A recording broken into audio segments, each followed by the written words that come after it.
Stephen, oh my God. That was great. Dual mics, right?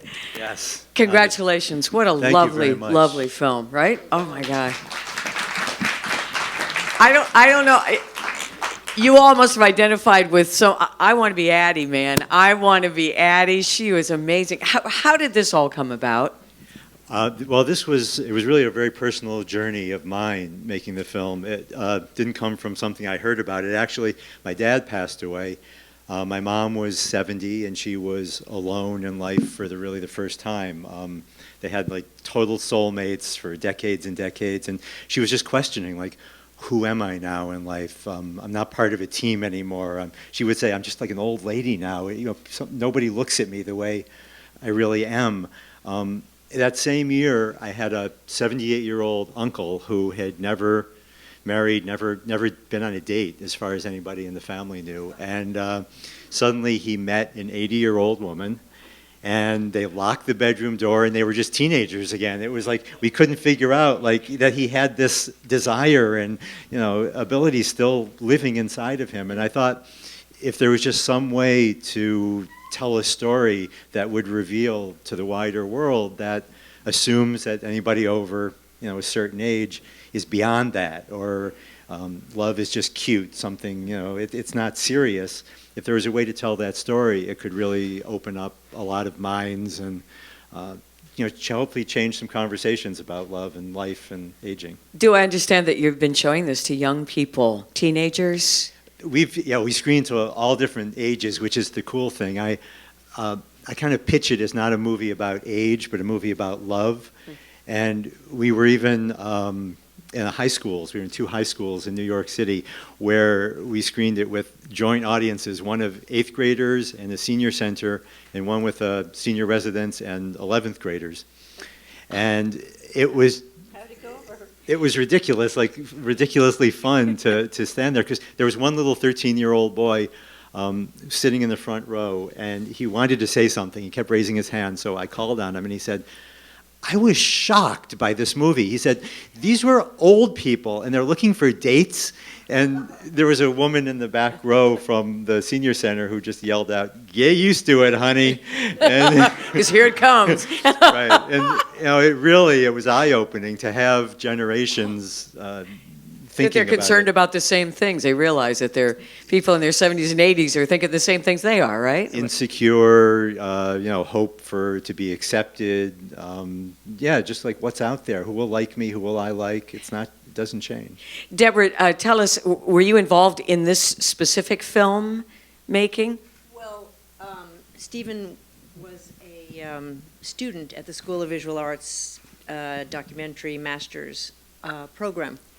And so I was his directing teacher in his second year, during which time he was editing the film. So I was involved to that extent, What did you think of the idea when he first came to you? Well, I thought it was a great idea right from the get-go. Well, just to add something, I came to SVA, I was reading the faculty list when I applied, and I saw that one of the faculty members was making a film about love and aging or something. There was something about aging too, just love over a lifetime.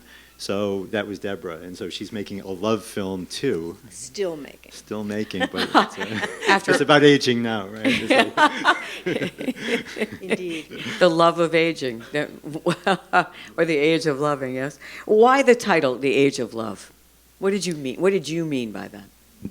Well, it was just a look at what love means, as we age and at any age. It was just, I thought through a lot of titles, and it just seemed to be short and to the point. So, were they initially agreeable to having you being so close to them and following them? Was that difficult in some cases? Yeah, it's an interesting question, because I kind of assumed that the film would never be able to be made. I come to it with my own assumptions or stereotypes of aging, and I thought, okay, it's a real event. There are real people who signed up for it without any indication there was going to be a film made. And I thought, well, they're going to be embarrassed. They may not have told their friends. They certainly haven't told their children that they're going to go speed dating. They may not want their faces up in screens all over the world, So I thought, well, I have to try it because everybody thinks it's such a funny idea. So I got a list of all 30 participants, and in my head I invented this little spiel of, well, I'm not going to, I'm looking for guides into this world. It's not a matter of taking advantage of you. So I got the first woman on the phone, and I'm going through my little intro, and she stops me, actually, and she said, look, Steve, let me tell you something. She said, my kids, they love me. They take me out to dinner. We talk on the phone. They do everything that kids are supposed to do. But even my own children never ask me at this point what's in my heart, what I'm feeling. It's like, she said, as far as the world is concerned, I'm invisible. If it's not about digestive aids or Social Security, they figure, it's not. And she said, I would love to be in the film, of course. Bring your camera and come over. And one by one, I called all 30 people, and on the first phone call, everybody said yes. So I'm thinking, I think there's a moment, right, when you make a film and you think you're onto something, that you didn't anticipate. And what was that moment? Was there anyone in particular in making the film that you realized that you had turned a corner, or something had happened that Well, was different from this was the moment. I mean, when I heard all 30 people from 70 to 90 years old say, That I'm they a wanted to stranger. be in I'm on a it. stranger. They don't know what my intentions are. They don't know what they're going to say. Come over and film me. And they let me into their lives to an amazing extent. I mean, Intimately, really? Almost Right. intimately, yeah. Did you feel uncomfortable at times? Well, probably. It was I mean, they signed up. It was 3 weeks in advance of the event. I got the list of names, and I didn't know who was going to be interesting, who would get a date, who'd have a story to tell. So I had to cover everybody, right? I mean, all 30 people. I had to have footage and interviews, and I kind of thought, well, if I go in with a camera and I go in with a sound guy, if I go in with a boom, it's just going to kill it. So I shot it, and I did the sound and editing, shooting, everything myself in order to be able just to sit, one-on-one. And I think that certainly relaxed people. It gave them, the feeling that they knew they trusted me. And it just, it evolved. That everybody just opened up. It was so poignant, especially with the one woman who cried because she only had, what was it, one or two? She had two, right? Two, Some people were yeah. thrilled to have two. Some people cried. It doesn't change. I mean, what you are at 16, It really does. And poor Lou. I would date Lou. I mean, but I felt so bad for Lou. I think everybody did. I heard everybody say, "Oh, poor Lou." Yeah, Lou is Lou. Well, here's the thing with making a documentary film too: is you're not supposed to become involved, right? And I mean, you're standing there shooting it, and a guy is like, making gaffe after gaffe. The next table he sat down at, there was some conversation, and he said to the woman, "So where did you grow up?" And she said, "I grew up in Syracuse." And Lou says, "I hate Syracuse." And it's like, and I'm watching Lou just like screw up royally, and thinking like, if I could put the camera down and go say Lou, but it's life and it's Lou, and so. That's right. He was the one who said she looked 82, and she was 80, right? Well, she says, I'm 70. 70, 70. Yeah, you look 72. Yeah. You look good for 72. And she's going like, okay. And that you held the camera. I thought this was beautifully filmed, really. And what did you think, Deborah, overall, in looking at this Well, I screening? love it, and I just think, like, the moment when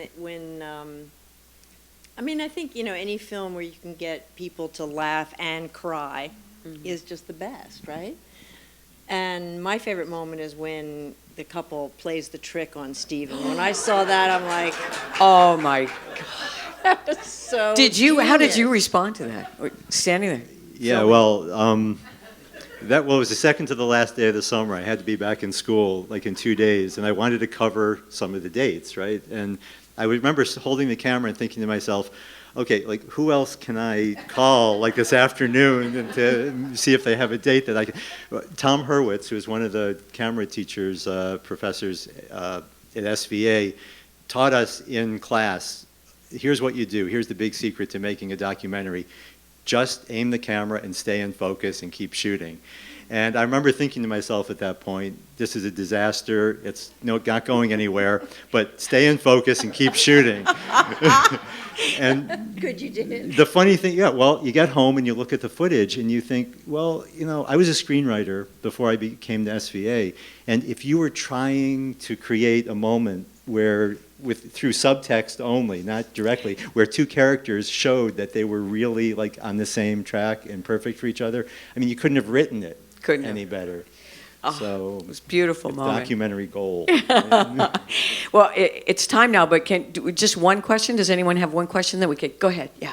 Well, first I want to say, well done. I laughed, I cried, it was better than Cats. It was amazing. Thank you.